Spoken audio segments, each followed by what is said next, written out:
Good evening बच्चों। Good evening sir. Good evening. Good evening sir. Good evening बेटा। Good evening sir. Good evening. Good evening sir. Good evening बेटा।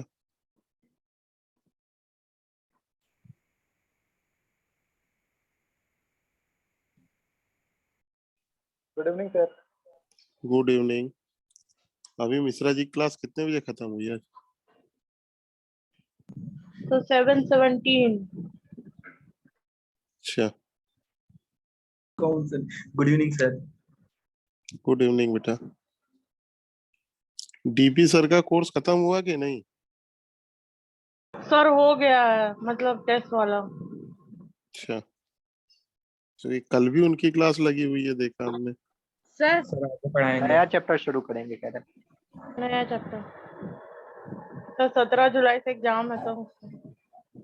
अच्छा, 17 जुलाई date आ गई क्या? ये sir आ गई लगभग।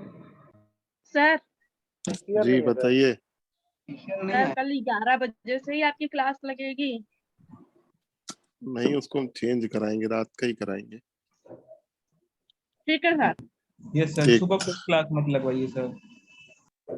अरे अपने मन से वहाँ ऑफिस वाले जो मन करते हैं लगा देते हैं। सर कोई देखो, भी क्लास लगवाइए प्लीज 2 बजे के बाद। अभी मैं बात करूंगा उनसे। या डी डी डीपी सर से के ये सर उनसे बात कर लीजिए। उनकी क्लास की टाइमिंग क्या है? सर उनसे बात कर लीजिए। 4 से नहीं, 4 5:15 है उनकी। लेकिन मेरी 2 से 4 क्लास है ना। ये वाला टाइम सबसे सही है। बिना यस किसी आराम से, बिना किसी टेंशन के पढ़ाइए, ना आना ना जाना कहीं। हाँ भाई, कहाँ तक पहुंच गए थे हम लोग? एप्लीकेशन हो गया था ना कोरास लॉ का। यस सर, यहीं से शुरू करना सर, इससे पहले से। अरे एक क्वेश्चन दिया था करने को, किया? यस सर 29 और 40। 29 हमने बताया था, 48 आपको करना था। Yes sir. 48 हो गया। Yes sir. चलो भाई, बस उसमें बेटा यूनिट का ख्याल रखना है। ये ध्यान रखिएगा कि जो मोलर कंडक्टेंस का फार्मूला 1000 के अपॉन मोलैरिटी होता है, वहां पर के क्या होता है सीजीएस यूनिट में, ओम इनवर्स सेंटीमीटर इनवर्स। बस इस बात का ध्यान रखना है उस क्वेश्चन में। अब देखो बेटा, आज हम लोग पढ़ेंगे कि मोलर कंडक्टेंस, इक्विवेलेंट कंडक्टेंस या स्पेसिफिक कंडक्टेंस किन किन बातों पे डिपेंड करता है। एक तो जनरल हम लोगों ने पहले ही बात कर ली है कि कंडक्टेंस बेटा मेनली दो बातों पे डिपेंड करता है। एक बेटा क्या था, number of ion, major factor. दूसरा बेटा क्या था, मूवमेंट ऑफ आयन। बोलो भाई, पढ़ा है ना? Yes sir. Yes sir. अब आइए बेटा उसी को थोड़ा और डिटेल में, ठीक, जिससे और क्लियर हो जाएगा आपको। देखो बेटा, पहला बेटा है nature of electrolyte. Nature of electrolyte का मतलब बेटा, आपका इलेक्ट्रोलाइट स्ट्रॉन्ग इलेक्ट्रोलाइट है या वीक इलेक्ट्रोलाइट है। बेटा स्ट्रॉन्ग इलेक्ट्रोलाइट में कौन आता है? स्ट्रॉन्ग एसिड, स्ट्रॉन्ग बेस और सॉल्ट आते हैं। और वीक इलेक्ट्रोलाइट में वीक एसिड वीक बेस। अब देखो बेटा, इस पर क्वेश्चन पूछा जाता है, हमने कराया भी है कल। At a given concentration, all the three type of conductance, all the three का मतलब molar, equivalent and specific, all the three type of conductance is higher for strong electrolyte than weak electrolyte। बताओ भाई क्यों? Sir क्योंकि हाँ, strong ions अलग ज्यादा होंगे। सिंगल इलेक्ट्रोलाइट में आयनाइजेशन होता है 1, मतलब 100% होता है। जैसे एक बीकर में बेटा NaCl है, एक में एसिटिक एसिड है। देखो बेटा दोनों की मोलैरिटी सेम है। NaCl का बेटा अल्फा 1 है, इसका अल्फा <1 है। बोलो बेटा कंडक्टेंस किन दो बातों पे डिपेंड करता है? Number of ion, movement of ion. Major factor कौन होता है? Number of ion. जब नंबर ऑफ आयन बेटा सेम होता है तब दूसरे वाले में जाते हैं, otherwise number of ion different है तो इसी पर आंसर। तो बेटा स्ट्रॉन्ग इलेक्ट्रोलाइट के लिए मोलर कंडक्टेंस इक्विवेलेंट या स्पेसिफिक वीक से ज्यादा होता है, क्योंकि स्ट्रॉन्ग में नंबर ऑफ आयन बेटा क्या होते हैं? ज्यादा होते हैं। ठीक है बेटा, बोलो। Yes yes sir. चलिए फिर देखिए, रीजन यहाँ लिखा हुआ है, it is due to higher number of ion in strong electrolyte solution. Strong electrolyte के केस में नंबर ऑफ आयन ज्यादा, दैट्स वाई कंडक्टेंस ज्यादा। फिर देखो बेटा, अभी हमने पहला केस क्या लिया? एक स्ट्रॉन्ग एक वीक। अब देखो बेटा दूसरा ये, in case of strong electrolyte conductance depend upon size of ion. देखो अगर बेटा 4 स्ट्रॉन्ग इलेक्ट्रोलाइट होंगे तो चारों में नंबर ऑफ आयन बेटा एक गिवन कंसंट्रेशन पे क्या होगा? सेम। तो पहला फैक्टर सेम हो गया, तो बेटा डिपेंडेंस किस पर आया? साइज ऑफ आयन पे। ऑलरेडी बेटा हम लोगों ने डिस्कस किया था ना एल्कली मेटल के हैलाइड वाला। Yes sir. स्ट्रॉन्ग इलेक्ट्रोलाइट के केस में बेटा कंडक्टेंस का कंपैरिजन किस पे डिपेंड करेगा? साइज ऑफ आयन पे। बेटा आयन का साइज जितना छोटा होगा आयनिक वेलोसिटी उतनी ज्यादा होगी, कंडक्टेंस उतना ज्यादा। ध्यान देने वाली बात क्या है बेटा? अगर आपका केटायन मेटल आयन है तो उसकी बेटा हम लोग क्या लेंगे? Hydrated radius. H+ की हाइड्रेटेड रेडियस नहीं लेते हैं। किसकी हाइड्रेटेड है? मेटल आयन की। बोलो बेटा, ये बताया था हमने।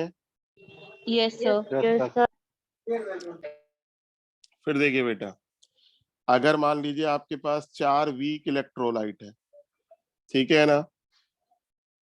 वीक इलेक्ट्रोलाइट का मतलब वीक एसिड वीक बेस, और आपको कंडक्टेंस बेटा कंपेयर करना है। तो आप बेटा क्या कंपेयर करोगे?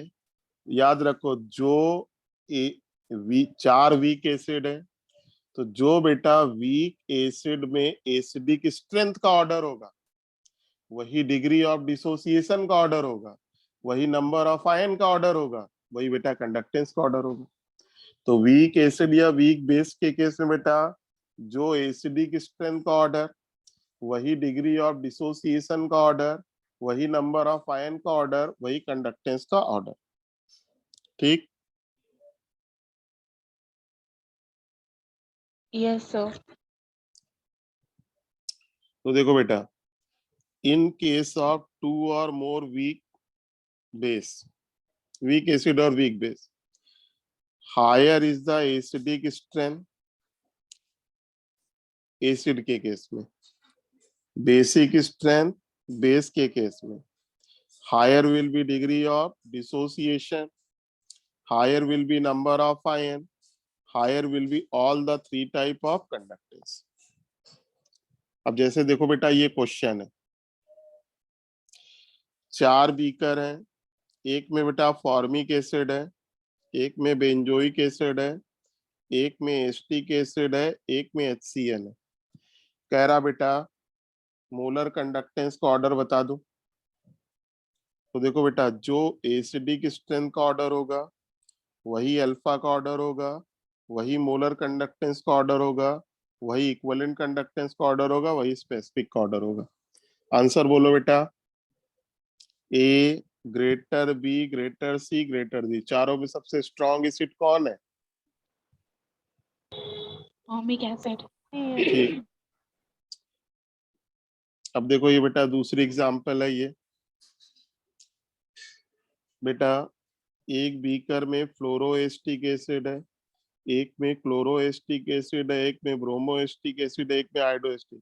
कह रहा कंडक्टेंस का ऑर्डर बताओ। तो बेटा ऑर्गेनिक में सबने पढ़ा है ना, acidic strength directly proportional minus I effect, पढ़ा है ना। Yes, Yes. sir. Yes sir. Acidic strength directly proportional minus I. तो देखो बेटा जो एसिडिक स्ट्रेंथ का ऑर्डर होगा वही बेटा डिग्री ऑफ डिसोसिएशन का, वही कंडक्टेंस का। कोई दिक्कत? No, sir. No sir. तो देखो बेटा तीन केस डेवलप होते हैं इसमें, नेचर ऑफ इलेक्ट्रोलाइट में तीन केस। अगर बेटा एक गिवन कंसंट्रेशन पर एक बीकर में वीक एसिड है, एक में स्ट्रॉन्ग, तो स्ट्रॉन्ग का कंडक्टेंस वीक से ज्यादा। अगर बेटा चार बीकर है, चारों में स्ट्रॉन्ग इलेक्ट्रोलाइट है, तो बेटा चारों में number of ion same, conductance किस पे डिपेंड करेगा, मूवमेंट ऑफ आयन। जिस आयन का साइज छोटा होगा आयनिक वेलोसिटी ज्यादा, कंडक्टेंस ज्यादा। लेकिन अगर केटायन मेटल आयन है तो हाइड्रेटेड साइज लोगे, यानी बेटा जिस मेटल आयन का साइज बिफोर हाइड्रेशन सबसे छोटा, आफ्टर हाइड्रेशन सबसे बड़ा, कंडक्टेंस सबसे कम। तो बेटा मोल्टेन फॉर्म में क्या बताया था, LiCl का सबसे ज्यादा, CaCl का सबसे कम, और एक्वस सॉल्यूशन में CaCl का सबसे ज्यादा, LiCl का सबसे कम। और जब बेटा ये मेंशन ना हो कि सॉल्यूशन मोल्टेन है या एक्वस, ऑलवेज एक्वस। और बेटा अगर चार वीक एसिड है तो जो एसिडिक स्ट्रेंथ का ऑर्डर वही कंडक्टेंस का ऑर्डर, चार वीक बेस है जो बेसिक स्ट्रेंथ का ऑर्डर वही कंडक्टेंस का order. Acidic strength directly proportional minus I, basic strength directly proportional plus I. ठीक बेटा। अब आइए बेटा नंबर 2, टेम्परेचर। देखो बेटा अगर आप टेम्परेचर बढ़ाओगे तो बेटा तीनों टाइप का कंडक्टेंस इंक्रीज करता है। अब बताओ भाई क्यों।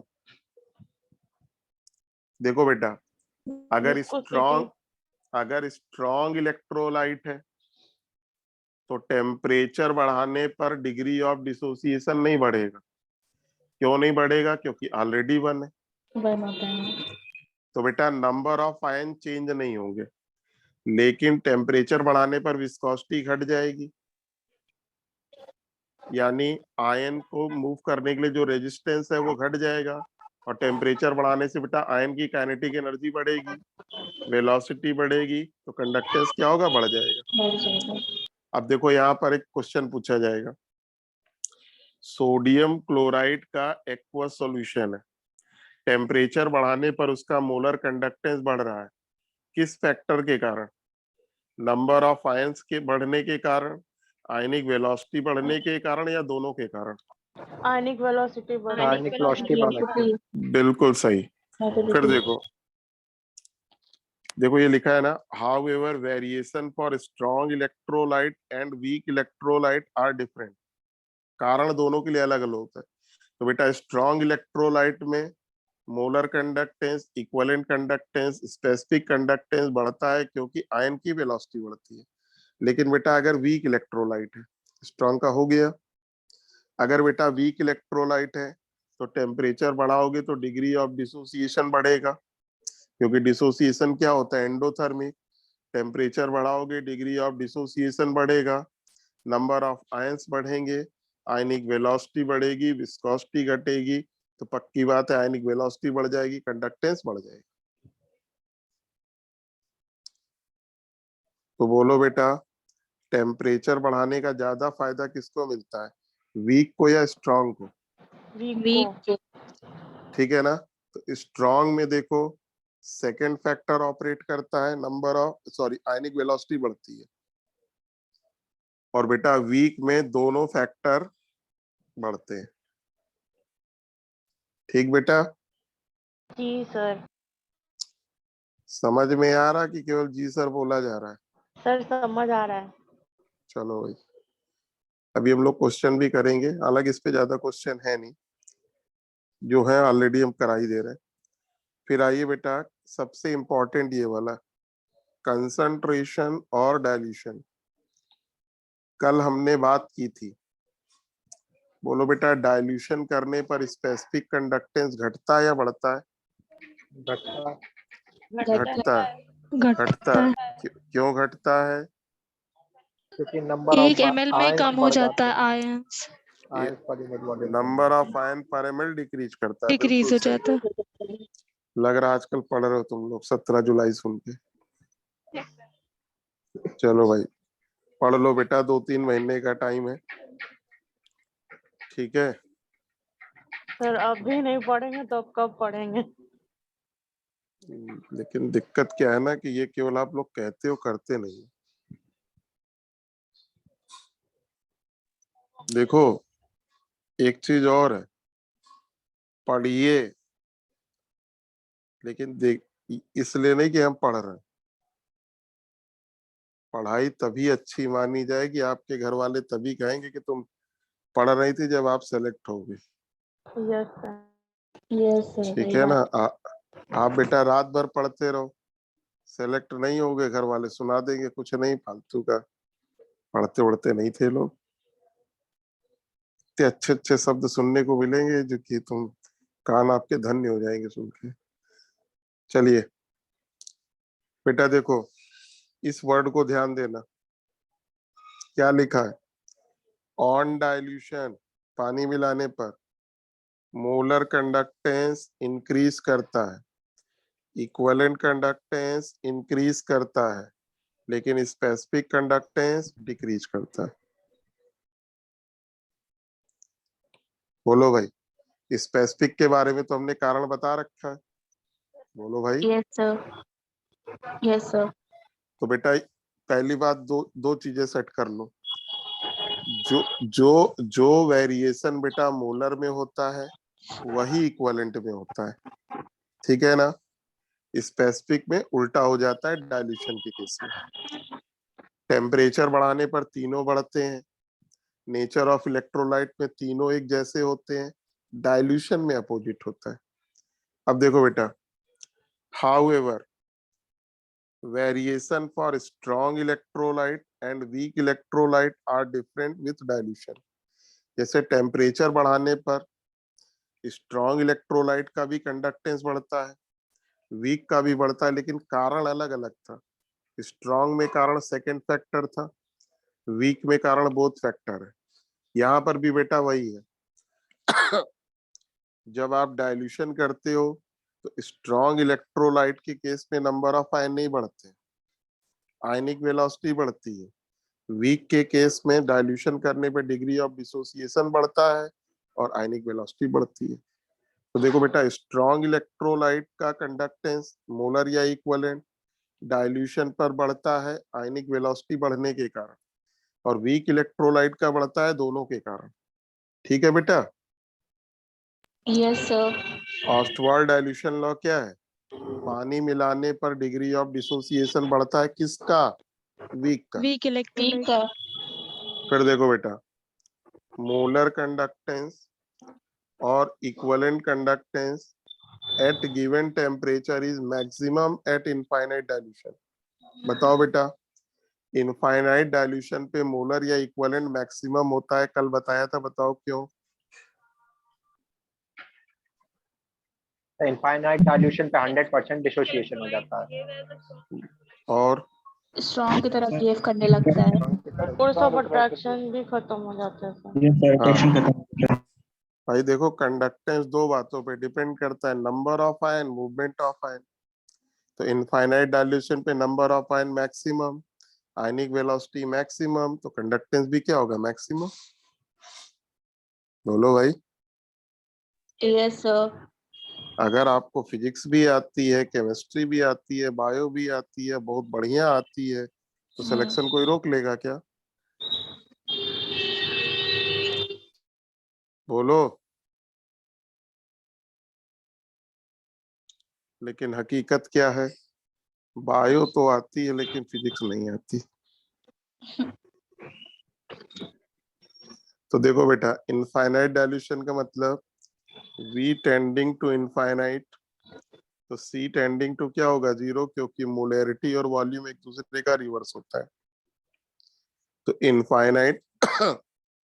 इनफाइनाइट डाइल्यूशन पर मोलर कंडक्टेंस को हम लोग क्या बोलते हैं, molar conductance at infinite dilution.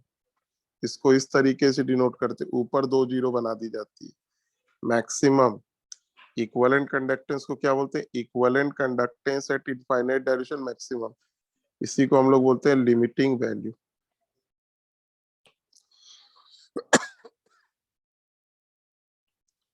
फिर देखिए, स्ट्रॉन्ग के लिए बेटा अलग पढ़ेंगे, वीक के लिए अलग।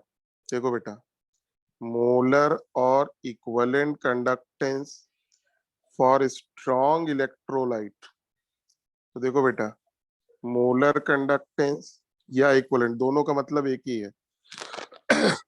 Conductance for strong electrolyte always increases with dilution. बोलो बेटा किस कारण, पानी मिलाने पर स्ट्रॉन्ग इलेक्ट्रोलाइट का मोलर या इक्विवेलेंट कंडक्टेंस हमेशा बढ़ेगा। पहले फैक्टर के कारण, दूसरे के कारण, या दोनों के कारण? दूसरे के कारण। दूसरे के कारण। दूसरे के कारण, ठीक है ना।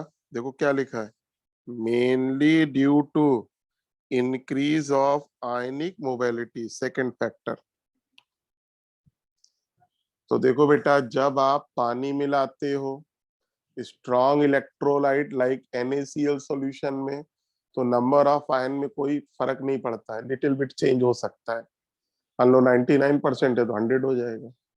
तो नंबर ऑफ आयन में कोई ज्यादा फर्क नहीं पड़ता है, लेकिन आयनिक वेलोसिटी बढ़ जाती है, जिसके कारण कंडक्टेंस बढ़ जाता है। और देखो, चूंकि मेजर कंडक्टेंस में मेजर रोल किसका होता है, नंबर ऑफ आयन का, वो तो बेटा पहले ही से मैक्सिमम था। यहाँ पर बेटा कौन सा फैक्टर ऑपरेट कर रहा है, सेकंड फैक्टर। तो डाइल्यूशन पे कंडक्टेंस बढ़ेगा, लेकिन बहुत तेजी से नहीं बढ़ता, बहुत ज्यादा नहीं बढ़ता, धीरे धीरे बढ़ता है, लीनियरली बढ़ता है। फिर देखो, वेरिएशन ऑफ मोलर और इक्विवेलेंट कंडक्टेंस विथ कंसंट्रेशन और dilution for strong electrolyte is given by, ये नाम याद कर लेना, डिवाई हक्कल ऑन्सगेर इक्वेशन। अगर आपको बेटा मोलर कंडक्टेंस पर या इक्विवेलेंट कंडक्टेंस पर कंसंट्रेशन का या डाइल्यूशन का इफेक्ट देखना है, तो इक्वेशन का नाम डिवाई हक्कल ऑन्सगेर इक्वेशन। बोलो बेटा, ऑर्गेनिक में कहीं हक्कल आता है? हकल रूल, एरोमेटिक। एरोमेटिसिटी डिसाइड करने के लिए नंबर ऑफ पाई इलेक्ट्रॉन कितना, 4n+2। क्या क्या कंडीशन है, compound should be cyclic, should be planar, planar. Should be conjugated, and conjugated pi electron कितने, 4n+2। Remember, conjugated pi electron. तो देखो बेटा, अगर स्ट्रॉन्ग इलेक्ट्रोलाइट के मोलर कंडक्टेंस पर या इक्विवेलेंट कंडक्टेंस पर डाइल्यूशन का इफेक्ट देखना है, इक्वेशन का नाम डिवाई हक्कल ऑन्सगेर इक्वेशन। ये बेटा इक्वेशन है, molar conductance at given concentration C is equal to molar conductance at infinite dilution यानी maximum minus some constant A √C। और बेटा देखो, ये क्लियरली क्या कह रहा, देखो यहाँ पर ये मोलैरिटी है बेटा, ठीक है ना। इक्वेशन 1 क्या कह रहा, अगर बेटा आप वॉल्यूम बढ़ाओगे, पानी मिलाओगे, तो कंसंट्रेशन क्या होगी, घटेगी। और कंसंट्रेशन अगर बेटा घटेगा तो मोलर कंडक्टेंस बढ़ेगा, और जो रिलेशन मोलर में होता है वही इक्विवेलेंट में। इक्वेशन बेटा क्लियरली बता रही है कि डाइल्यूशन करने पर, यानी जब आप पानी मिलाओगे, वॉल्यूम बढ़ेगा, कंसंट्रेशन घटेगी, मोलर कंडक्टेंस बढ़ेगा। तो डाइल्यूशन करने पर मोलर या इक्विवेलेंट बढ़ता है, स्पेसिफिक घटता है। फिर देखो बेटा, ये इक्वेशन जस्ट लाइक y बराबर mx+c है। देखो बेटा, ये y है, ये c है, ये m है, और ये बेटा x है। तो अगर बेटा molar conductance versus under root C graph खींचे तो ये ग्राफ बेटा ऑलमोस्ट स्ट्रेट लाइन आता है। सर ये ए क्या है? कांस्टेंट है। Okay sir. अब देखो बेटा ये ग्राफ में दो है, देखो दो लाइन खींची है, ऊपर वाली लाइन HCl की है, नीचे वाली NaCl की है। देखो एक गिवन कंसंट्रेशन पर HCl का कंडक्टेंस NaCl से ज्यादा है। बताओ यस बेटा सर। क्यों, बताओ बेटा क्यों। NaCl बड़ा होता है, फिर हाइड्रेट कर देंगे और बड़ा हो जाएगा तो मोबिलिटी कम है। गलत बात, NaCl बड़ा नहीं होता, Na+ बड़ा होता है। अरे हाँ, मतलब वही। हाँ नहीं बेटा, यही तो सीखना है तुमको, ठीक है बेटा। देखो दो ऐसे बोलो ना, आप एकदम क्रिस्टल क्लियर बोलो ना, दोनों में नंबर ऑफ आयन सेम है, दोनों में क्लोराइड आयन सेम है, डिपेंडेंस किस पर है, H+ और Na+ के साइज पर। Na+ का साइज बड़ा, हाइड्रेशन पर और बड़ा, कंडक्टेंस कम। ठीक है बेटा। Yes sir. तो एक गिवन कंसंट्रेशन पर HCl का कंडक्टेंस NaCl से ज्यादा होता है, क्यों? क्योंकि H+ की आयनिक वेलोसिटी Na+ से ज्यादा होती है। कल हम लोगों ने क्वेश्चन ये किया था। कोई दिक्कत बेटा इस पेज पर? तो देखो इक्वेशन क्लियरली बता रहा है कि अगर हम पानी मिलाएंगे तो वॉल्यूम बढ़ेगा, कंसंट्रेशन पानी मिलाने पर कंसंट्रेशन घटती है, कंडक्टेंस बढ़ेगा, चाहे मोलर हो या इक्वल है। और देखो बेटा, अब यहाँ जिसपे क्वेश्चन आता है उसको देखो बेटा, जो ग्राफ स्ट्रेट लाइन होता है उसको हम आगे पीछे की ओर बढ़ा सकते हैं। आगे पीछे के बढ़ाने को हम लोग कहते हैं एक्स्ट्रापोलेशन। तो अगर बेटा हम NaCl वाले ग्राफ को इधर y एक्सिस से टच करा दे या HCl वाले ग्राफ को y एक्सिस से टच करा दे तो यहाँ कट करेगा। तो देखो जहां पर y एक्सिस से टच कर रहा है वहां बेटा c क्या है, 0, v क्या है, इनफाइनाइट। तो हमको बेटा ये क्या मिल जाती है, limiting value, molar conductance at infinite dilution. Clear? बोलो। एक बार फिर बता। देखो बेटा, अगर आप जैसे स्ट्रॉन्ग इलेक्ट्रोलाइट का molar conductance versus under root C graph खींचते हो तो बेटा ऑलमोस्ट स्ट्रेट लाइन आता है। याद रखो बेटा, जो ग्राफ स्ट्रेट लाइन होता है हम उसको आगे पीछे की ओर बढ़ा सकते हैं। आगे पीछे ग्राफ को बढ़ाने को हम लोग कहते हैं एक्स्ट्रापोलेशन। तो अगर बेटा हम ग्राफ को y एक्सिस की ओर बढ़ाएं तो y एक्सिस पे जहां टच करेगा वहां पर बेटा अंडर रूट सी क्या होगा, 0 होगा। बोलो बेटा। Yes sir. तो जहां c 0 होगा वहां v क्या होगा, इनफाइनाइट। बोलो। यस सर, वॉल्यूम इनफाइनाइट हो जाएगा। और इतना कंडक्टेंस होगा, NaCl का कंडक्टेंस इतना होगा, इसको हम लोग बोलेंगे molar conductance at infinite dilution. तो आपको क्या याद रखना है, स्ट्रॉन्ग इलेक्ट्रोलाइट का मोलर कंडक्टेंस या इक्विवेलेंट कंडक्टेंस ग्राफ के एक्स्ट्रापोलेशन से फाइंड किया जा सकता है। क्लियर? Yes sir. देखो यही लिखा है, graph between molar conductance and under root C is almost linear.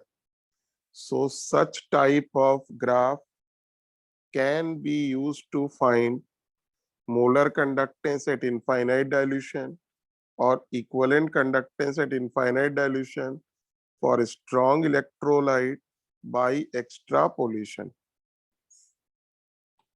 Extrapolation मतलब आगे पीछे की ओर बढ़ाना। कोई दिक्कत?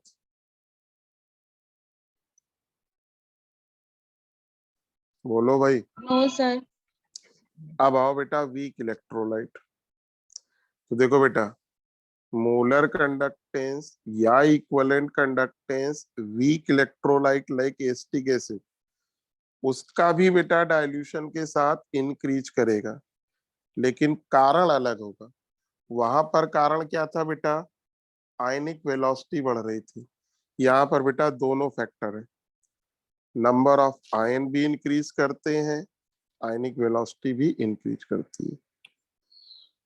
तो याद रखो, स्ट्रॉन्ग इलेक्ट्रोलाइट का मोलर या इक्विवेलेंट कंडक्टेंस डाइल्यूशन पर इंक्रीज करता है, क्योंकि आयन की वेलोसिटी इंक्रीज करती है, नंबर ऑफ आयन चेंज नहीं होता है। जबकि वीक इलेक्ट्रोलाइट में दोनों factor, number of ion increase करता है as well as ionic velocity increase करती है। तो बेटा डाइल्यूशन का ज्यादा फायदा किसको होता है, वीक को। टेम्परेचर का ज्यादा फायदा किसको होता है, वीक को। समझ गए? Yes sir. अब बेटा देखो, अगर आप ये कहां से आ गया,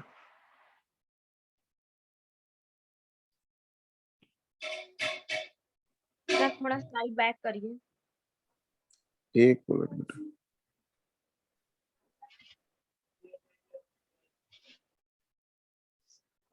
अच्छा, इसमें से मिलेगा नहीं क्योंकि दूसरी फाइल है। ये बेटा ये गलत है, यहाँ पे ये कोई दूसरी चीज आ गई है यहाँ पे।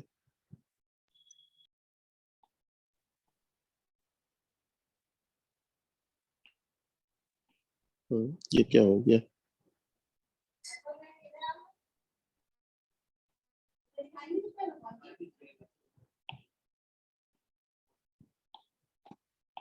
ये बेटा नहीं है, इसका पार्ट नहीं है। हाँ बेटा, ये बताओ क्या कह रहे हो। हेलो। सर हाँ सर, अब ये कह रही थी कि सर जो ये ग्राफ वाला है सर ये लीनियर है सर, ये एक बार और एक्सप्लेन कर दीजिए क्योंकि गड़बड़ हो जाता है। देखो, स्ट्रॉन्ग इलेक्ट्रोलाइट के लिए बेटा ये इक्वेशन है, इसको हम लोग कहते हैं डिबाई हक्कल-ऑन्सगर इक्वेशन। हमने बेटा ग्राफ किसके बीच में खींचा, molar conductance versus under root C. तो मोलर कंडक्टेंस बेटा वाई एक्सिस पर लिया है, under root C X axis पर लिया है। तो देखो बेटा, ये जो इक्वेशन 1 लिखी है, मोलर कंडक्टेंस वाई हो गया, अंडर रूट सी एक्स हो गया, एक्स के साथ मल्टीप्लाई में ए है, तो बेटा स्लोप हो गया प्लस सी है। तो आपकी इक्वेशन 1 वाई बराबर एम एक्स प्लस सी है, स्ट्रेट लाइन है, तो ग्राफ बेटा क्या आता है, स्ट्रेट लाइन, स्ट्रॉन्ग इलेक्ट्रोलाइट में। और फिर अगर जब बेटा सर ग्राफ, अगर यहीं पे हम ये बोलते हैं वीक इलेक्ट्रोलाइट है तो फिर वही बात, स्ट्रॉन्ग की बात कर रहे हैं ना। वीक भी तो वीक के लिए देखो, ये अलग से वीक के लिए बता रहे हैं कि नहीं, अच्छा। ये बेटा केवल स्ट्रॉन्ग के लिए है। ठीक है सर। ठीक, अब वीक में आ रहे हैं ना, वीक के लिए बेटा ग्राफ ये होता है, ये वीक का ग्राफ है। कैसा लग रहा, रेक्टेंगुलर हाइपरबोला लग रहा है। हाँ तो बेटा वीक इलेक्ट्रोलाइट का ग्राफ लीनियर नहीं होता है, रेक्टेंगुलर हाइपरबोला टाइप का होता है। बेटा इसमें क्या होता है कि शुरुआत में जब बेटा आप पानी मिलाते हो, तो बेटा डिग्री ऑफ डिसोसिएशन धीरे धीरे बढ़ता है, नंबर ऑफ आयन धीरे धीरे बढ़ते हैं, तो कंडक्टेंस बेटा धीरे धीरे बढ़ता है। लेकिन जब बेटा आप ओरिजिन के पास होते हैं, देखो जैसे यहाँ पर, तो देखो ये कंडक्टेंस है, हमने, और जब आप ओरिजिन के पास होते हो, तो देखो थोड़ा सा पानी मिलाया हमने, कंसंट्रेशन थोड़ा सा घटाया, लेकिन देखो कंडक्टेंस कितनी तेजी से बढ़ गया। पहले देखो ये था, अब बेटा ये हो गया। तो बेटा जब आप ओरिजिन के पास होते हो, इनफाइनाइट डाइल्यूशन के पास होते हो, तो डिग्री ऑफ डिसोसिएशन बहुत तेजी से बढ़ता है, नंबर ऑफ आयन बहुत तेजी से बढ़ते हैं, मोलर कंडक्टेंस बहुत तेजी से बढ़ता है, यानी बहुत अनएक्सपेक्टेड इंक्रीज होता है। तो बेटा यहाँ पर ग्राफ, वहां पर जैसे लीनियर था, यहाँ पर ग्राफ लीनियर नहीं होता, रेक्टेंगुलर हाइपरबोला होता है। Near to infinite dilution molar conductance बहुत तेजी से बढ़ता है, इसलिए बेटा ऐसे ग्राफ को हम लोग एक्स्ट्रापोलेट नहीं कर सकते। एक्स्ट्रापोलेट किसको करते हैं? लीनियर ग्राफ को, स्ट्रॉन्ग इलेक्ट्रोलाइट के ग्राफ को, वीक वाले को नहीं। देखो, for weak electrolyte variation of molar or equivalent conductance with concentration is almost rectangular hyperbola. Variation is very unusual, unexpected, and near to infinite dilution variation is very large and irregular for small dilution. तो जब बेटा near to infinite dilution होते हो तो जरा सा आप पानी मिलाते हो, कंसंट्रेशन थोड़ा सा डिक्रीज करती है, लेकिन डिग्री ऑफ डिसोसिएशन बहुत तेजी से बढ़ता है, नंबर ऑफ आयन बहुत तेजी से बढ़ते हैं, कंडक्टेंस बहुत तेजी से बढ़ता है। यानी बेटा जो इंक्रीमेंट है वो बहुत इरेगुलर होता है, लीनियर नहीं होता, बहुत इरेगुलर होता है, बहुत अनएक्सपेक्टेड होता है। इसलिए हम बेटा ऐसे ग्राफ को एक्स्ट्रापोलेट नहीं कर सकते, और अगर हम एक्स्ट्रापोलेट नहीं कर पाएंगे तो बेटा हम molar conductance at infinite dilution पर वीक इलेक्ट्रोलाइट का ग्राफ से नहीं निकाल पाएंगे। मोलर या इक्विवेलेंट कंडक्टेंस ग्राफ से किसका निकाला जाता है? स्ट्रॉन्ग इलेक्ट्रोलाइट का। वीक इलेक्ट्रोलाइट का मोलर या इक्विवेलेंट कंडक्टेंस इनफाइनाइट डायल्यूशन पर ग्राफ से फाइंड नहीं होता है।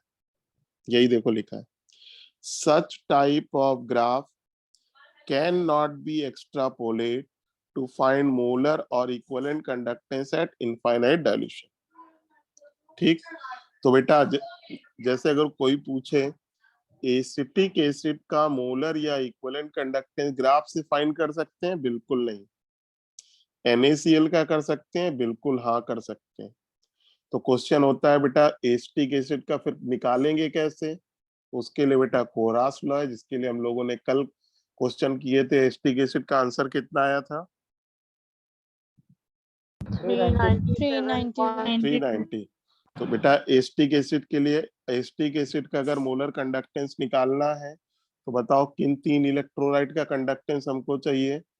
HCl का, सोडियम एसीटेट का और NaCl का। HCl और सोडियम एसीटेट को जोड़ेंगे, NaCl घटा देंगे, आंसर आ जाएगा। तो देखो बेटा, वीक इलेक्ट्रोलाइट का मोलर या इक्विवेलेंट कंडक्टेंस इनफाइनाइट डायल्यूशन पर किससे निकाला जाता है? कोरास लॉ से। आपको सोडियम एसीटेट का कंडक्टेंस दिया होगा, HCl का दिया होगा, NaCl का दिया होगा, एसिटिक एसिड का पूछेगा, सोडियम एसीटेट और HCl वाला जोड़ देंगे, NaCl वाला घटा देंगे, और आप सबको वैल्यू रट गई होगी लगभग 390। ठीक है बेटा? Yes sir. चलिए,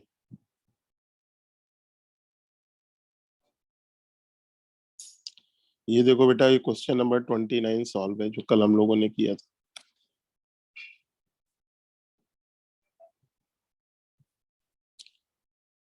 तो बोलो बेटा, ये समझ में आ गया? Yes sir. Yes sir. अब हम लोग आते हैं, जरा एक दो क्वेश्चन देख लें, फिर गैल्वेनिक सेल पे आते हैं। हाँ भाई, 47 का आंसर बोलो। Equivalent conductance of NaCl at concentration C and infinite dilution दिया हुआ है। बेटा इक्वेशन पूछ रहा है, तो बोलो कौन सा होगा? सेकंड होगा। Second Yes, sir. क्या नाम है इक्वेशन का? Debye Huckel sir. भाई हाँ कल ऑन देगा दिया। बिल्कुल सही, बिल्कुल सही। देखो वही क्वेश्चन ये है, for strong electrolyte plot of molar conductance versus under root C linear. Linear. और ये वाला तो हमने कल बता ही दिया था। HCl का मोलर कंडक्टेंस NaCl से ज्यादा क्यों? क्योंकि H प्लस आयन की वेलोसिटी Na प्लस से ज्यादा होती है। सब क्वेश्चन हो गए थे ना? Yes, sir. Yes sir.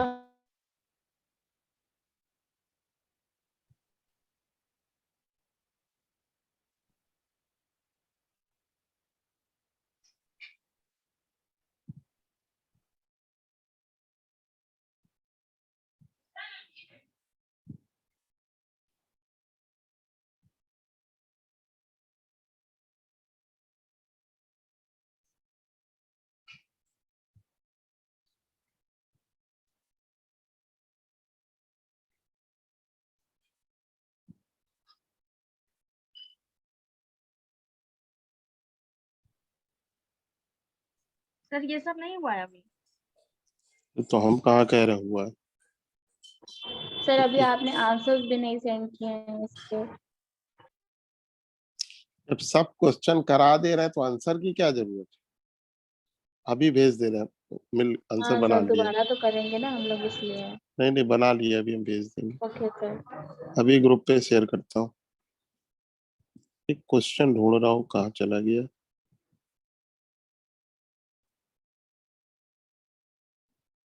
हाँ ये बताओ भाई। 27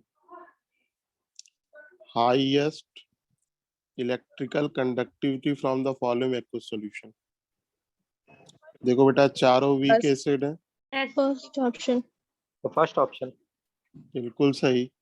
तो जो बेटा एसिडिक स्ट्रेंथ का ऑर्डर होगा वही कंडक्टेंस का ऑर्डर होगा, याद रहेगा। Yes sir. Yes sir.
एक मिनट बेटा, जरा एक फाइल ट्रांसफर कर लें जरा।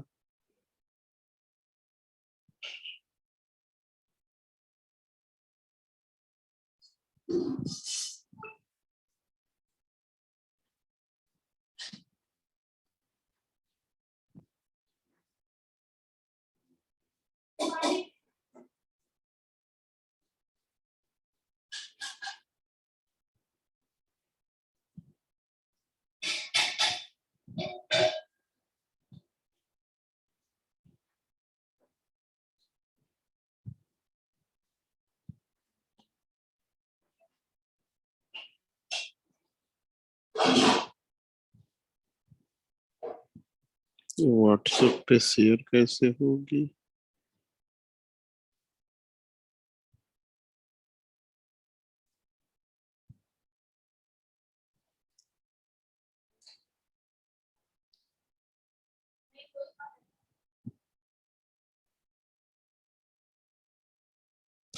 कोलू आया क्या? सर फाइल मैनेजर में जाइए, उसमें सेव करके व्हाट्सएप का ऑप्शन आएगा, तब सेंड कर दीजिए।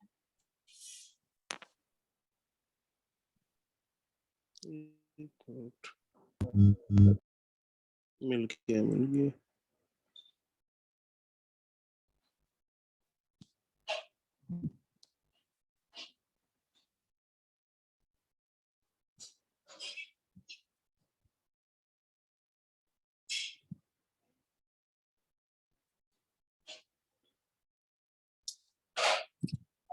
हाँ बेटा देखो, थैंक यू बताने के लिए।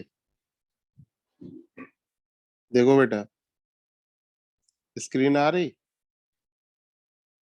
Yes yes sir. सर। अब देखो, हम लोग गैल्वेनिक सेल स्टार्ट करेंगे। आज कौन सा दिन है? बृहस्पति, शुक्रवार, शनिवार। कैसे होगा यार? नहीं होगा सर। नहीं हो पाएगा सर। सर नॉर्थ की हाँ, क्वेश्चन भी अभी बाकी है। क्लास संडे को भी ले लीजिएगा सर, अभी बहुत सुनो, सारे चैप्टर्स रह गए हैं। सैटरडे को भी ले लेंगे और सैटरडे को 2 क्लास ले लेंगे, एक सुबह एक शाम।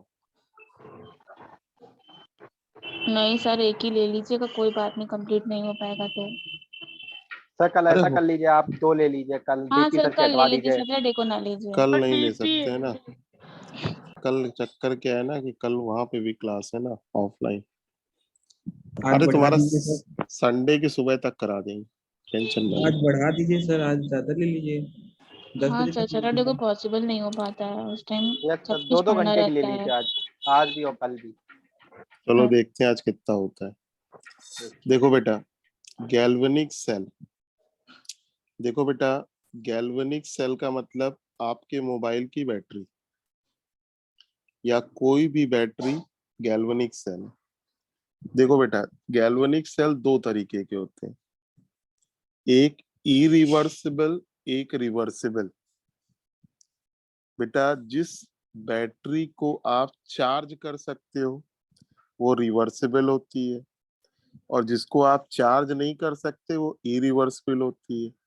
जो हम लोग 5 रुपए 10 रुपए की बैटरी खरीदते हैं यूज एंड थ्रो, वो क्या है बेटा, इरिवर्सिबल है।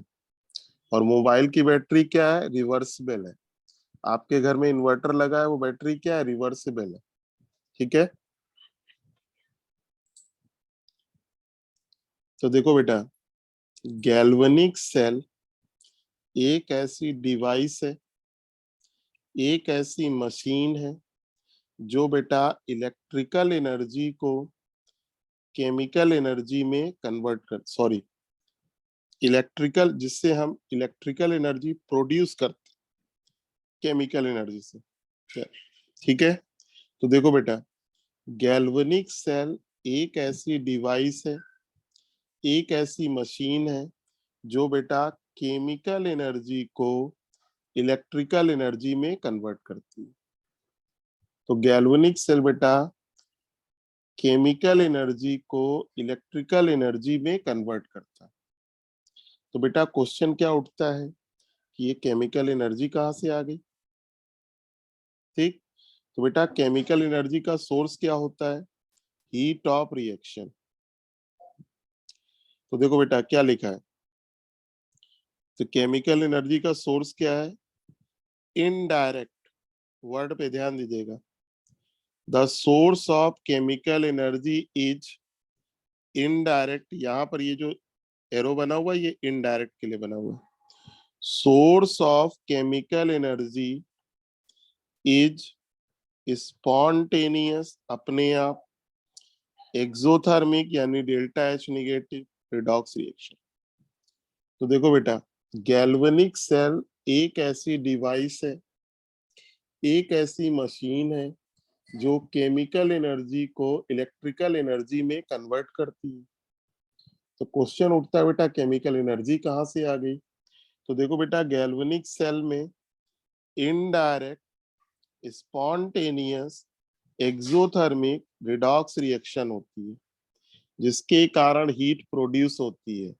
गैल्वेनिक सेल बेटा एक हीट इंजन है जो बेटा हीट को वर्क में यानी इलेक्ट्रिकल एनर्जी में कन्वर्ट करता है। देखो एक्सोथर्मिक है तो डेल्टा एच बेटा क्या होगा, निगेटिव। स्पॉन्टेनियस है तो डेल्टा जी क्या होगा, निगेटिव। ठीक, और फिर देखो द सेटअप, सेटअप मतलब इंटायर अरेंजमेंट, सेटअप और डिवाइस जिसमें बेटा इनडायरेक्ट रिडॉक्स रिएक्शन कराई जाती है उसको हम लोग क्या बोलते हैं, गैल्वेनिक सेल। ठीक, इंटायर सिस्टम जिसमें बेटा आपकी इनडायरेक्ट रिडॉक्स रिएक्शन हो रही है यानी जिसमें हीट प्रोड्यूस हो रही है और वो किसमें कन्वर्ट हो रही है, इलेक्ट्रिकल एनर्जी में, उसको हम लोग कहते हैं गैल्वेनिक सेल। ठीक है बेटा, बोलो। Yes sir. आपको बेटा ध्यान क्या देना है, केमिकल एनर्जी का सोर्स क्या है, indirect, spontaneous, exothermic, redox reaction. फिर देखो बेटा, किसी भी गैल्वेनिक सेल में दो हाफ सेल होते हैं। एक होता है बेटा ऑक्सीडेशन हाफ सेल जिसमें क्या होता है, ऑक्सीडेशन। एक होता है बेटा रिडक्शन हाफ सेल जिसमें क्या होता है, रिडक्शन। चाहे बेटा ऑक्सीडेशन हाफ सेल हो या रिडक्शन हाफ सेल। ठीक, एक हाफ सेल में क्या होता है, एक मेटल की रॉड होती है, किसमें प्रेजेंट होती है, उसी मेटल के सॉल्ट के सॉल्यूशन में। ठीक, और बेटा दोनों हाफ सेल एक यू टाइप की ट्यूब से कनेक्ट होते हैं जिसको हम लोग क्या बोलते हैं, सॉल्ट ब्रिज। और सबसे कॉमन बेटा गैल्वेनिक सेल है जिंक कॉपर गैल्वेनिक सेल, जिसको हम लोग कहते हैं डेनियल सेल। हम लोग बार बार बात करेंगे डेनियल सेल की। तो देखो बेटा, किसी भी गैल्वेनिक सेल में दो हाफ सेल होते हैं, oxidation half cell, reduction half cell. चाहे ऑक्सीडेशन हाफ सेल हो या रिडक्शन हाफ सेल, होता क्या उसमें बेटा, एक बीकर जिसमें क्या होगा, एक मेटल की रॉड और उसी मेटल के सॉल्ट का सॉल्यूशन। जैसे अगर Zn का हाफ है, जिंक का हाफ है, तो बेटा इलेक्ट्रोड किसका होगा, Zn का। इलेक्ट्रोलाइट क्या होगा, ZnSO4। सिल्वर का हाफ है तो इलेक्ट्रोड किसका होगा, सिल्वर का। इलेक्ट्रोलाइट क्या होगा, सिल्वर नाइट्रेट। कॉपर का हाफ होगा तो इलेक्ट्रोड किसका होगा, कॉपर का। इलेक्ट्रोलाइट क्या होगा, कॉपर सल्फेट। निकल का हाफ होगा, इलेक्ट्रोड किसका होगा, निकल का। और सॉल्ट क्या होगा, निकल सल्फेट। ठीक बेटा। फिर देखो बेटा, ये आपके पास डेनियल सेल है। डेनियल सेल का मतलब जिंक कॉपर गैल्वेनिक सेल। तो देखो बेटा, हमने क्या बोला, किसी भी गैल्वेनिक सेल में बेटा दो हाफ सेल होते हैं। लेफ्ट वाला ऑक्सीडेशन हाफ सेल, राइट वाला रिडक्शन हाफ सेल। देखो बेटा, यहाँ पर ऑक्सीडेशन हाफ सेल किसका है, Zn का। रिडक्शन हाफ सेल किसका है, कॉपर का। ऑक्सीडेशन हाफ सेल बेटा क्या है, इलेक्ट्रोड यानी मेटल की रॉड किसकी है, Zn की, जो एनोड का काम करती है। रिडक्शन हाफ सेल में मेटल की रॉड कॉपर की है, किसका काम करेगी, कैथोड का। अब यहाँ ध्यान देने वाली बात से सबसे इंपॉर्टेंट है, इलेक्ट्रोलिटिक सेल जो पीछे आप पढ़ के आ रहे हो, उसमें बेटा एनोड प्लस था, कैथोड माइनस था। गैल्वेनिक सेल में एनोड माइनस कैथोड प्लस होता है, उल्टा। गैल्वेनिक सेल को हम लोग इलेक्ट्रोकेमिकल सेल भी कहते हैं। क्या कहते हैं, इलेक्ट्रोकेमिकल सेल। इलेक्ट्रोकेमिकल सेल यानी गैल्वेनिक सेल में एनोड निगेटिव कैथोड पॉजिटिव। कोई दिक्कत बेटा? No sir. तो देखो बेटा, ये जो डायग्राम बना है वो किसका है, डेनियल सेल का। दो हाफ सेल है, लेफ्ट वाला ऑक्सीडेशन हाफ सेल, राइट वाला reduction half cell. Oxidation half cell किसका है, Zn का। रिडक्शन हाफ सेल किसका है, कॉपर का। ऑक्सीडेशन हाफ सेल में क्या है, इलेक्ट्रोड Zn का है, electrolyte ZnSO4। Reduction half cell electrode copper का है और electrolyte copper sulphate. Zn anode का काम कर रहा, कॉपर कैथोड का काम कर रहा है। ठीक है। फिर देखो बेटा, सर्किट कंप्लीट किया कैसे, ऊपर देखो, ऊपर सर्किट को हम कंप्लीट कर रहे हैं बेटा वायर से। देखो ये की लगा दिया और बेटा करंट फ्लो कर रही है या नहीं फ्लो कर रही है, उसके लिए हमने एक गैल्वेनोमीटर लगा दिया। तो देखो, दोनों इलेक्ट्रोड को वायर से जोड़ दिया, बीच में एक की डाल दी, गैल्वेनोमीटर लगा दिया, ऊपर सर्किट कंप्लीट। अब देखो नीचे सर्किट कैसे कंप्लीट हो रही, यू टाइप के ट्यूब से। इस यू टाइप के ट्यूब को हम लोग क्या बोलते हैं, सॉल्ट ब्रिज। ब्रिज। ब्रिज। देखो बेटा, सॉल्ट ब्रिज में क्या होता है, सॉल्ट ब्रिज में इनर्ट इलेक्ट्रोलाइट भरा होता है। यू टाइप की ट्यूब क्या है, salt bridge containing inert electrolyte. Inert electrolyte मतलब बेटा ऐसा इलेक्ट्रोलाइट जिसका केटायन या एनायन रिडॉक्स में पार्टिसिपेट नहीं करता। जैसे पीछे हम लोगों ने पढ़ा था इनर्ट इलेक्ट्रोड, ऐसा इलेक्ट्रोड जो बेटा ऑक्सीडेशन या रिडक्शन में पार्टिसिपेट नहीं करता। इनर्ट इलेक्ट्रोलाइट का मतलब ऐसा इलेक्ट्रोलाइट जिसका केटायन या एनायन रिडॉक्स में यानी ऑक्सीडेशन या रिडक्शन में पार्टिसिपेट नहीं करेगा। और यहाँ पर बेटा इलेक्ट्रोलाइट जो इनर्ट इलेक्ट्रोलाइट है वो पोटेशियम सल्फेट है। तो बोलो inert electro sorry salt bridge का एक काम बेटा क्या दिख रहा आपको, सर्किट को कंप्लीट करना। एनो और आप सबको मालूम है बेटा, एनोड पे हमेशा क्या होता है, ऑक्सीडेशन। कैथोड पे हमेशा क्या होता है, रिडक्शन। ऑक्सीडेशन का मतलब लॉस ऑफ इलेक्ट्रॉन, रिडक्शन का मतलब गेन ऑफ इलेक्ट्रॉन। बोलो बेटा इसमें कोई दिक्कत? No sir. अब देखो बेटा, आपने की को ऑन किया, आपने की को ऑन किया और गैल्वेनोमीटर में डिफ्लेक्शन आ गया। गैल्वेनोमीटर में डिफ्लेक्शन आने का मतलब ये शो करता है कि आपने कनेक्शन प्रॉपर कर रखा है, सर्किट कंप्लीट है, करंट का फ्लो हो रहा है। तो देखो बेटा, जब सर्किट कंप्लीट हो गई यानी गैल्वेनिक सेल काम कर रहा है, यानी इलेक्ट्रिक करंट फ्लो कर रही है, तो अब बेटा आप एनालिसिस करोगे तो आप क्या पाओगे कि ऑक्सीडेशन हाफ सेल में, जिंक हाफ सेल में जो जिंक की रॉड है वो अपना मास लूज करती है, धीरे धीरे उसका मास बेटा कम होता है। क्यों कम होता है? क्योंकि Zn डबल प्लस में ऑक्सीडाइज हो जाता है। तो बेटा अगर Zn डबल प्लस में ऑक्सीडाइज होगा तो रॉड को Zn का क्या होगा? लॉस, और सॉल्यूशन को जिंक आयन का क्या होगा? गेन। तो सॉल्यूशन में Zn डबल प्लस का अमाउंट बढ़ेगा। देखो बेटा, ZnSO4, Zn डबल प्लस और सल्फेट आयन के फॉर्म में 1:1, 2 पॉजिटिव 2 निगेटिव, तो सॉल्यूशन बेटा चार्ज के रिस्पेक्ट में न्यूट्रल है। तो ऑक्सीडेशन आप सेल में क्या होगा? एनोड पे ऑक्सीडेशन होगा। ऑक्सीडेशन होगा क्या? देखो, एनोड का Zn डबल प्लस में ऑक्सीडाइज होगा, तो बेटा इलेक्ट्रोड को यानी Zn की रॉड को Zn का लॉस होगा, सॉल्यूशन को Zn डबल प्लस का गेन होगा। कोई दिक्कत बेटा? और ये कहाँ पर होगा? एनोड पर। एनोड पर।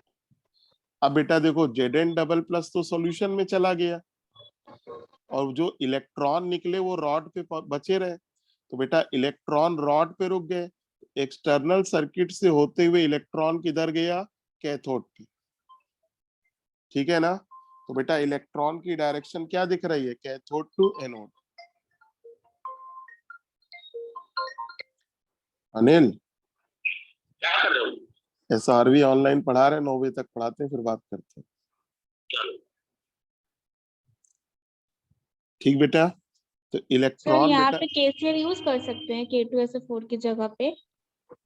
हाँ यहाँ पे KCL यूज कर सकते हैं सॉल्ट ब्रिज हाँ में? हाँ, KCL यूज कर सकते हैं। देखो अभी आगे हम लोग पढ़ेंगे ओके सर। कि KCL भी इनर्ट इलेक्ट्रोलाइट की तरह काम करता है। देखो ये अभी हम बताएंगे कौन सा इलेक्ट्रोलाइट ले सकते हैं, कौन सा नहीं ले सकते। Okay sir. थोड़ा धैर्य रखिए, सब बताएंगे। तो देखो बेटा, इलेक्ट्रॉन एक्सटर्नल सर्किट से कैथोड से एनोड पे जा रहा है, एनोड से कैथोड पे जा रहा है, तो इलेक्ट्रॉन की डायरेक्शन एनोड टू कैथोड। और आप सबने पढ़ रखा है करंट की डायरेक्शन क्या होती है? Opposite to electron, anode cathode to anode. और करंट हमेशा बेटा किधर से किधर फ्लो करती है? हाई पोटेंशियल से लो पोटेंशियल। तो इसका मतलब कैथोड हाई पोटेंशियल पे कॉपर और एनोड बेटा Zn लो पोटेंशियल पर। मालूम है ना बात ये? Yes sir. फिर देखो बेटा, रिडक्शन हाफ सेल में यानी कॉपर हाफ सेल में, कॉपर की रॉड मास का गेन करती है और सॉल्यूशन में क्यूप्रिक आयन की कंसंट्रेशन डिक्रीज करती है। तो देखो बेटा, कैथोड पर रिडक्शन होता है, सॉल्यूशन का क्यूप्रिक आयन 2 इलेक्ट्रॉन लेकर कॉपर में कन्वर्ट होता है, तो सॉल्यूशन को क्यूप्रिक आयन का क्या होता है? लॉस, और रॉड पे कॉपर का क्या होता है? गेन। ठीक, तो बेटा ऑक्सीडेशन हाफ में इलेक्ट्रोड को Zn का लॉस होता है, सॉल्यूशन को Zn डबल प्लस का गेन होता है। रिडक्शन हाफ सेल में इलेक्ट्रोड को कॉपर का गेन होता है, सॉल्यूशन को क्यूप्रिक आयन का लॉस होता है। फिर बेटा point number 3, there is a flow of electric current. Electric current बेटा किधर से किधर फ्लो कर रही है? बोलो बेटा। Cathode to anode, high potential से low potential, opposite to electron flow. there is a flow of electric current through external circuit opposite to electron flow, यानी cathode to anode, high potential से low potential. कोई दिक्कत बेटा? No sir. No sir. आगे बढ़ते हैं। फिर देखो, दोनों हाफ सेल में सॉल्यूशन चार्ज के रिस्पेक्ट में न्यूट्रल रहता है, किसके कारण? सॉल्ट ब्रिज के आयन के कारण। समझो जरा इसको। आपके बेटा ऑक्सीडेशन हाफ सेल में क्या था? ZnSO4, Zn double plus sulphate ion. Solution बेटा कैसा था? न्यूट्रल। अब देखो बेटा, एनोड पे ये रिएक्शन हुई तो बेटा सॉल्यूशन में Zn डबल प्लस बढ़ गया, तो Zn डबल प्लस के नंबर सल्फेट आयन से ज्यादा हो गए। आपको क्या लगेगा कि पॉजिटिव चार्ज डेवलप हो रहा, लेकिन ऐसा नहीं होता। क्या है कि सॉल्यूशन से देखो, सॉल्ट ब्रिज से सल्फेट आयन आएगा। ये कहां से आएगा? सॉल्ट ब्रिज से। तो सॉल्ट जिस स्पीड से Zn double plus oxidation half cell में बढ़ता है, उसी स्पीड से सॉल्ट ब्रिज से सल्फेट आयन आता है, negative, positive, neutral. Similarly reduction half cell में Cu double plus sulphate ion neutral है। देखो रिडक्शन हाफ सेल पे ये रिएक्शन हुई तो क्यूप्रिक आयन घट गया, तो आपको लगेगा सल्फेट आयन के नंबर चूंकि क्यूप्रिक आयन से ज्यादा हो गए, निगेटिव चार्ज डेवलप हो गया, लेकिन ऐसा नहीं होता है। सॉल्ट ब्रिज से अब क्या आएगा? Cation, potassium ion sulphate ion से कंबाइंड होकर K2SO4 बना लेगा, चार्ज खत्म हो जाएगा। तो बेटा दोनों हाफ सेल में सॉल्यूशन चार्ज के रिस्पेक्ट में न्यूट्रल होता है, ठीक है ना? सॉल्यूशन चार्ज के रिस्पेक्ट में न्यूट्रल, और न्यूट्रल करने में रोल किसका होता है? सॉल्ट ब्रिज के आयन। और बेटा point number 5, net cell reaction क्या होती है? ऑक्सीडेशन हाफ सेल और रिडक्शन हाफ सेल का सम, यानी स्पॉन्टेनियस रिडॉक्स रिएक्शन। दोनों को बेटा जोड़ दो। देखो ऑक्सीडेशन में लॉस कितने का है? 2 का, 2 इलेक्ट्रॉन Zn ने दिया। रिडक्शन में गेन कितने का है? 2 का। लॉस बेटा अगर 2 का है, गेन 2 का है, तो सिंपली दोनों को जोड़ दो, आपको बैलेंस रिडॉक्स रिएक्शन मिल गई। अगर बेटा डिफरेंट है तो लॉस ऑफ इलेक्ट्रॉन का रिडक्शन में गुणा करो, गेन ऑफ इलेक्ट्रॉन का ऑक्सीडेशन में गुणा करो, जोड़ दो, आंसर आ जाएगा। तो नेट सेल रिएक्शन क्या होती है? रिडॉक्स रिएक्शन होती है, oxidation half cell, reduction half cell का सम। आगे बढ़े तो देखो बेटा n फैक्टर यहाँ पर क्या होगा? 2।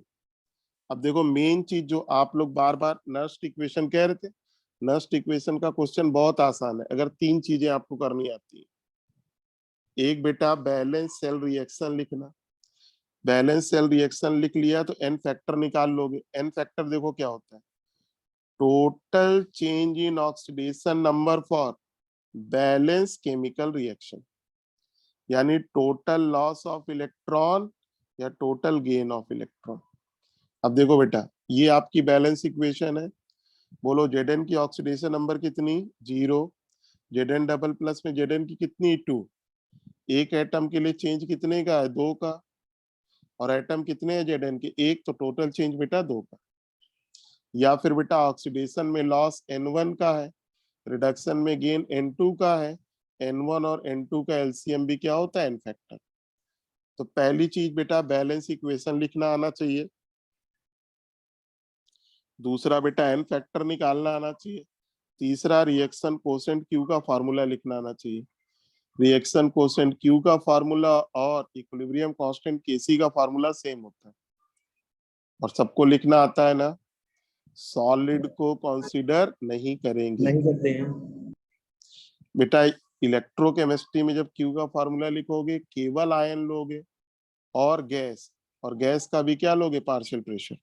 पार्शियल प्रेशर रिएक्शन आपकी स्पॉन्टेनियस है तो delta G negative, negative exothermic है निगेटिव, और याद रखो गैल्वेनिक सेल का E0 1.1 वोल्ट होता है। कैसे आता है आगे हम लोग पढ़ेंगे। इसको हम लोग क्या बोलते हैं? Standard EMF of galvanic cell. अब आइए बेटा सॉल्ट ब्रिज।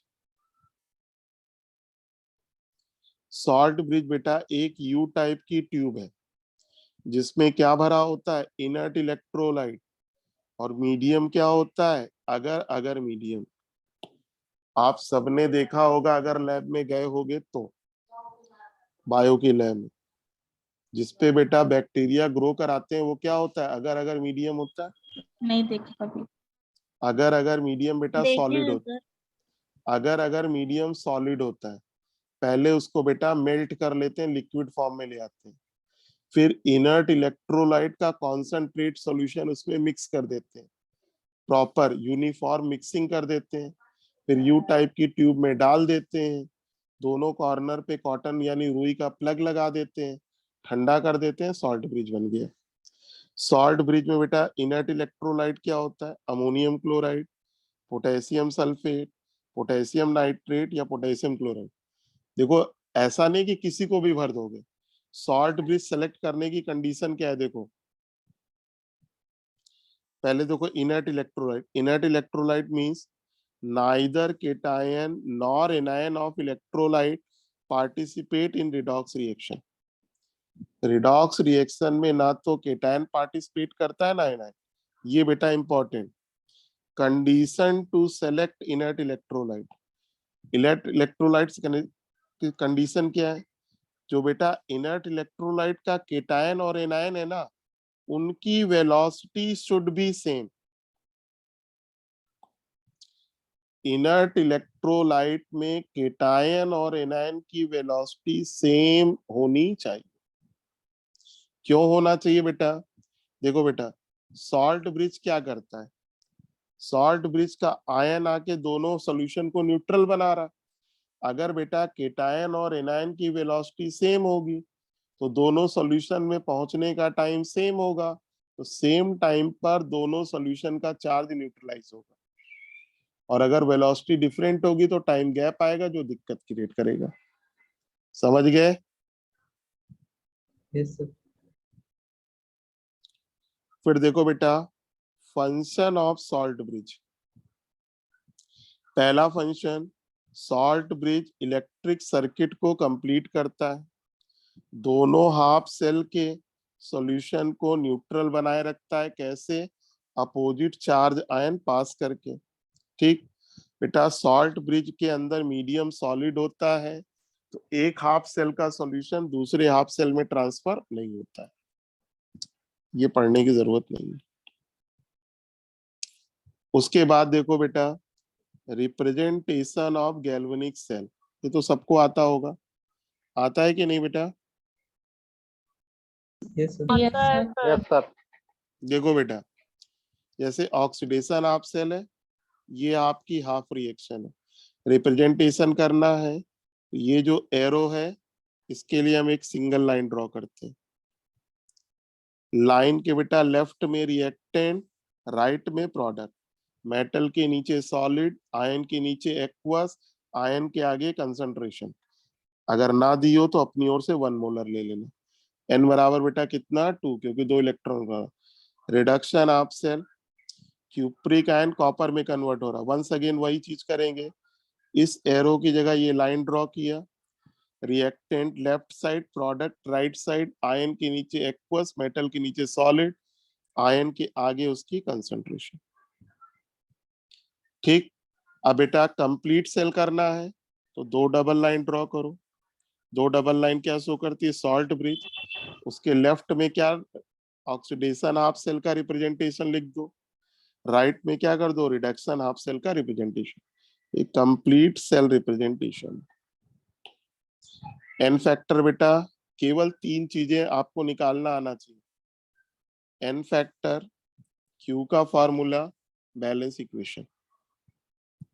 फिर देखो बेटा ये आपके पास हाइड्रोजन इलेक्ट्रोड है, अब इसको रिप्रेजेंट करना वही चीज, एरो को सिंगल लाइन में कन्वर्ट कर दिया, लेफ्ट में रिएक्टेंट, राइट में प्रोडक्ट, गैस अगर गैस है तो नीचे जी लिख देना, आयन ही तो नीचे एक्वस, गैस के आगे ब्रैकेट में उसका प्रेशर, आयन के आगे उसकी कंसंट्रेशन। अगर फिजिकल स्टेट गैस है और वो लेफ्ट में लिखा हुआ है तो बेटा हाइड्रोजन गैस या गैस इलेक्ट्रोड में इलेक्ट्रोड प्लेटिनम का होता है, तो प्लेटिनम बेटा पहले लिखते हैं, गैस के पहले। और अगर गैस बेटा प्रोडक्ट साइड में है तो प्लेटिनम बाद में। देखो जैसे इधर प्रोडक्ट साइड में है तो प्लेटिनम बाद में।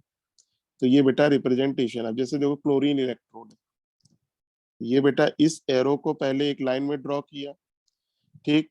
Reactant Cl2 gas left, Cl minus right, reactant left में है तो पहले प्लेटिनम, गैस के आगे उसका प्रेशर, आयन के आगे उसकी कंसंट्रेशन। और कभी भी बेटा स्टाइकियोमेट्री रिप्रेजेंटेशन में नहीं आएगी। फिर देखो ये बेटा कंप्लीट आपका रिडॉक्स है, इसका रिप्रेजेंटेशन करना है, 2 डबल लाइन ड्रॉ की, सॉल्ट ब्रिज, ऑक्सीडेशन आप सेल लेफ्ट में, रिडक्शन आप सेल राइट में। आता है ना सबको बेटा? Yes sir. Yes sir. चलिए, और देखो बेटा इसके Q का फॉर्मूला क्या होगा? mg dub active mass of mg double plus into partial pressure of H2 upon H plus का स्क्वायर। बस ये Q का फॉर्मूला लिखना आना चाहिए। अब देखो इंपॉर्टेंट बात दूसरी चीज है, आपको देखो बेटा ये एल्यूमिनियम निकल सेल है, आपको बेटा इसका रिप्रेजेंटेशन दिया है, बैलेंस इक्वेशन लिखना आना चाहिए, एन फैक्टर निकालना आना चाहिए, Q का फॉर्मूला। तो देखो पहले बेटा ऑक्सीडेशन आप स्टेप बाय स्टेप चलोगे कभी गलत नहीं होगा। पहले ऑक्सीडेशन आप सेल, ये वाली लाइन जो है इसको एरो में कन्वर्ट किया, फिर लेफ्ट में जो लिखा होता है वो रिएक्टेंट, राइट में जो लिखा होता है प्रोडक्ट। ऑक्सीडेशन मतलब लॉस ऑफ इलेक्ट्रॉन 3 का। तो देखो बेटा यहाँ पर 0, यहाँ पर 3, एन फैक्टर कितना 3, ऑक्सीडेशन आपका। रिडक्शन आप सेल में बेटा ये लाइन एरो में कन्वर्ट हुई, reactant Ni double plus left में, प्रोडक्ट Ni राइट में। गेन कितने का 2। अब देखो लॉस और गेन सेम नहीं है, तो बैलेंस इक्वेशन के लिए 2 का मल्टीप्लाई फर्स्ट में, 3 का मल्टीप्लाई सेकंड में, ये बैलेंस इक्वेशन हो गई। एन फैक्टर बेटा कितना हुआ? 2 और 3 का एलसीएम 6। आप बेटा चाहो तो बैलेंस इक्वेशन से निकालो, लेफ्ट में एल्यूमिनियम 0, राइट में एल्यूमिनियम की ऑक्सीडेशन नंबर +3, 1 के लिए कितना है 3, 2 के लिए कितना 6। ठीक है। और बेटा Q का फॉर्मूला मेटल आयन को लेंगे नहीं, एल्यूमिनियम आयन का स्क्वायर अपॉन निकेल आयन का क्यूब। इसी तरीके से ये आपका कॉपर सिल्वर गैल्वेनिक सेल है। फिर देखो बेटा इलेक्ट्रोड पोटेंशियल। देखो बेटा जब किसी मेटल की रॉड को उसी मेटल के सॉल्ट के सॉल्यूशन में डिप करते हैं, तो मेटल की रॉड सॉल्यूशन के रिस्पेक्ट में या तो बेटा पॉजिटिव चार्ज बियर करती है या नेगेटिव चार्ज बियर करती है। जैसे डेनियल सेल में, ऑक्सीडेशन हाफ सेल में इलेक्ट्रोड यानी एनोड, एनोड पे चार्ज कैसा आता है? नेगेटिव। रिडक्शन हाफ सेल में कॉपर पे चार्ज कैसा आता है? पॉजिटिव। तो वही बात लिखी है, जब किसी मेटल की रॉड को उसी मेटल के सॉल्ट के सॉल्यूशन में डिप करते हैं, तो मेटल की रॉड सॉल्यूशन के रिस्पेक्ट में पॉजिटिव चार्ज बियर करती है या नेगेटिव। देखो बेटा अगर ऑक्सीडेशन ऑफ सेल है तो इलेक्ट्रोड यानी एनोड नेगेटिव चार्ज बियर करता है, रिडक्शन ऑफ सेल है, इलेक्ट्रोड यानी कैथोड पॉजिटिव चार्ज बियर करता है। बेटा इस चार्ज के कारण ड्यू टू दिस एक बेटा पोटेंशियल डिफरेंस डेवलप होता है, किसके बीच में? मेटल और सॉल्यूशन के बीच में। और इस पोटेंशियल डिफरेंस को हम लोग क्या बोलते हैं? Electrode potential.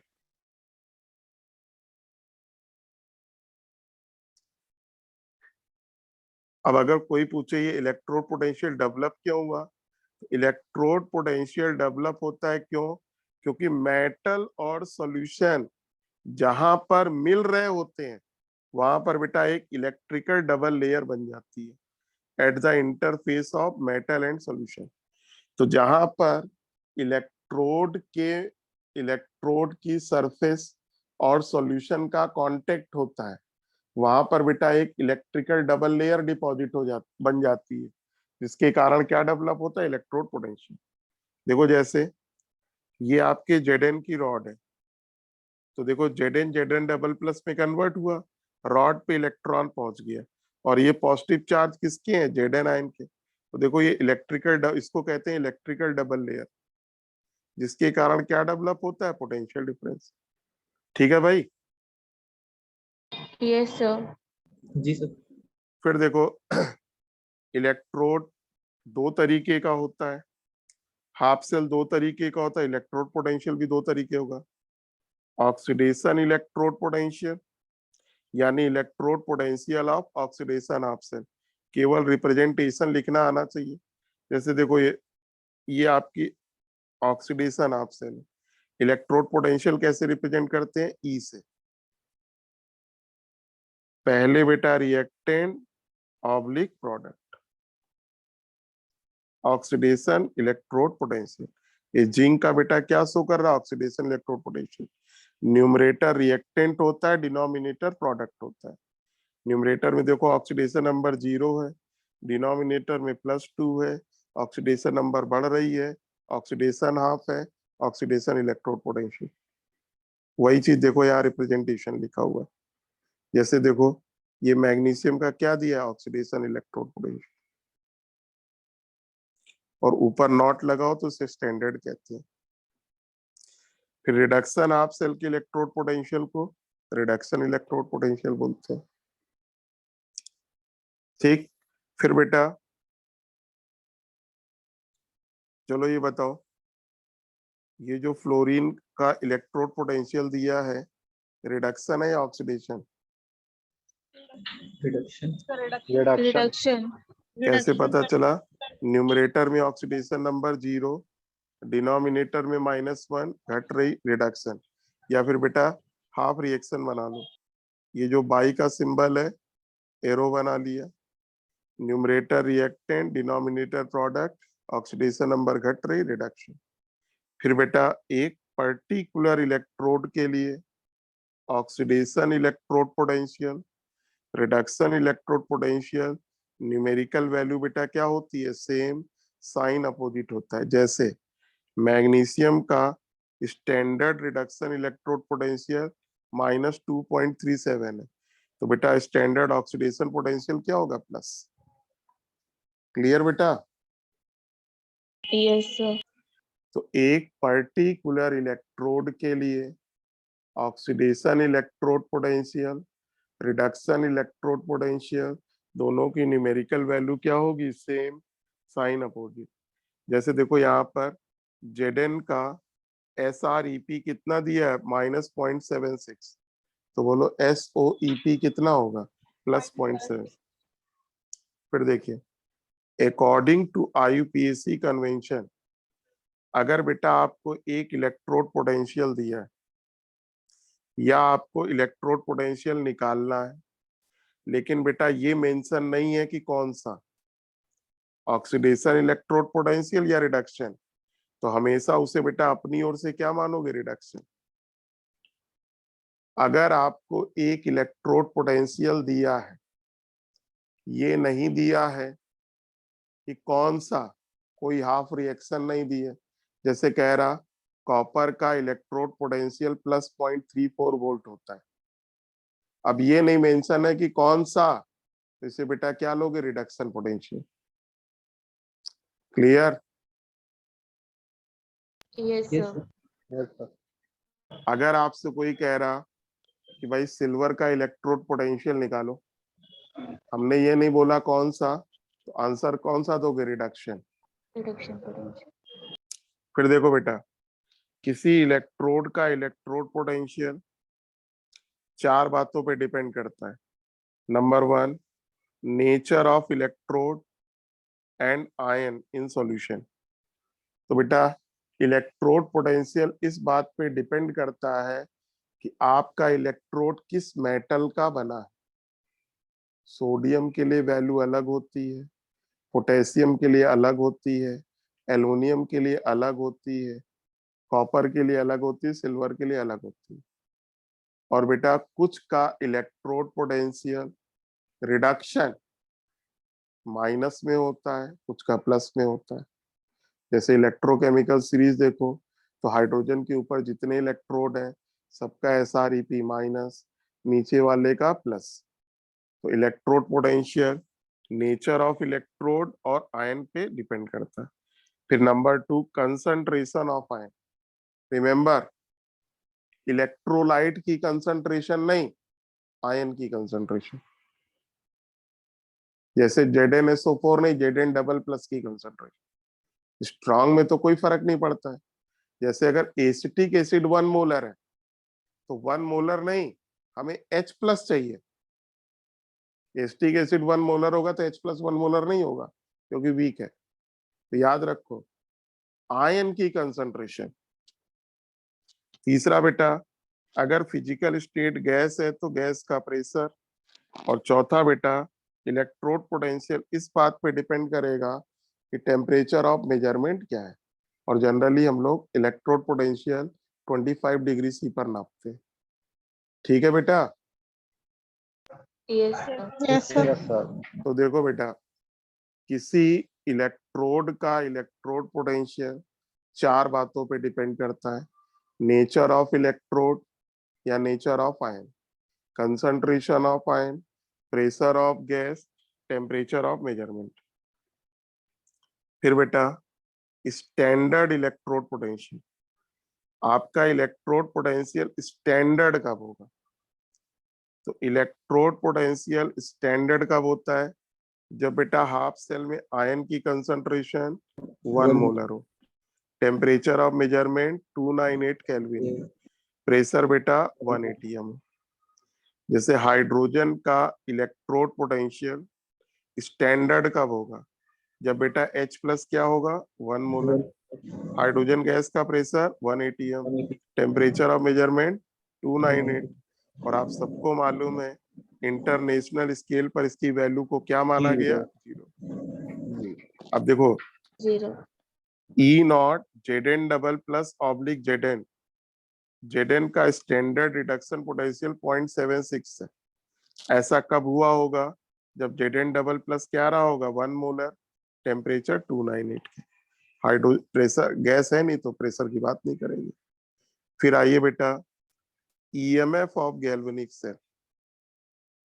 देखो बेटा, जब गैल्वेनिक सेल वर्किंग पर है, काम कर रहा, यानी गैल्वेनोमीटर में डिफ्लेक्शन आ रहा, करंट फ्लो कर रही है cathode to anode, galvanic cell working में है यानी इलेक्ट्रिक करंट फ्लो कर रही है। किधर से किधर? कैथोड से एनोड, हाई पोटेंशियल से लो पोटेंशियल। बेटा करंट किसके कारण फ्लो करती है? पोटेंशियल डिफरेंस के कारण। तो इलेक्ट्रोड पोटेंशियल दोनों हाफ सेल का डिफरेंट होता है। इलेक्ट्रोड पोटेंशियल के डिफरेंस को हम लोग क्या बोलते हैं? Potential difference. उसी को हम लोग क्या बोलते हैं? EMF ऑफ गैल्वेनिक सेल या सेल पोटेंशियल या ई सेल। देखो बेटा, अगर करंट फ्लो कर रही है तो बेटा इसका मतलब कैथोड हाई पोटेंशियल पर है, एनोड लो पोटेंशियल पर है। इसका मतलब बेटा दोनों हाफ सेल का इलेक्ट्रोड पोटेंशियल डिफरेंट। तो जो इलेक्ट्रोड पोटेंशियल डिफरेंट है ना, तो जो इलेक्ट्रोड पोटेंशियल में डिफरेंस होता है उसी को बेटा हम लोग क्या बोलते हैं? EMF ऑफ गैल्वेनिक सेल यानी ई सेल या सेल पोटेंशियल। फिर अगर पूछा जाए बेटा EMF of galvanic cell E0 cell कब होगा, स्टैंडर्ड कब होगा? तो जो बेटा इलेक्ट्रोड पोटेंशियल के स्टैंडर्ड की कंडीशन है वही इसकी। अब चूंकि यहाँ 2 हाफ सेल है तो दोनों की बात करोगे। दोनों हाफ सेल में आयन की कंसंट्रेशन 1 मोलर। ठीक, अगर बेटा फिजिकल स्टेट गैस है तो pressure 1 atm, temperature of measurement 298 kelvin. जैसे बेटा डेनियल सेल है तो ऑक्सीडेशन ऑफ सेल में Zn डबल प्लस 1 मोलर होना चाहिए, रिडक्शन ऑफ सेल में क्यूप्रिक आयन 1 मोलर होना चाहिए, टेम्परेचर ऑफ मेजरमेंट 298 केल्विन होना चाहिए। और बेटा याद कर लीजिए डेनियल सेल का ई नॉट सेल 1.1 वोल्ट होता है। ठीक है, बोलो। Yes, sir. Yes sir. Yes sir. तो बस आज हम लोग यहीं पर एंड करते हैं। सर प्लीज भेज दीजिएगा सर। हाँ भेज देंगे। ठीक है भाई। सर सर ठीक है। कल हाँ, 11 बजे से ही रहेगी क्लास। सर अभी हम शिफ्ट ना उसको कराइएगा। अब देखेंगे क्या कर सकते हैं उसमें। सर आंसर भेज दीजिएगा उसके सर। अभी आंसर भेज देंगे और ये भी भेज देंगे। Thank you, sir. Thank you बेटा, thank you sir. Thank you, thank you, thank you sir. Thank you. Good night.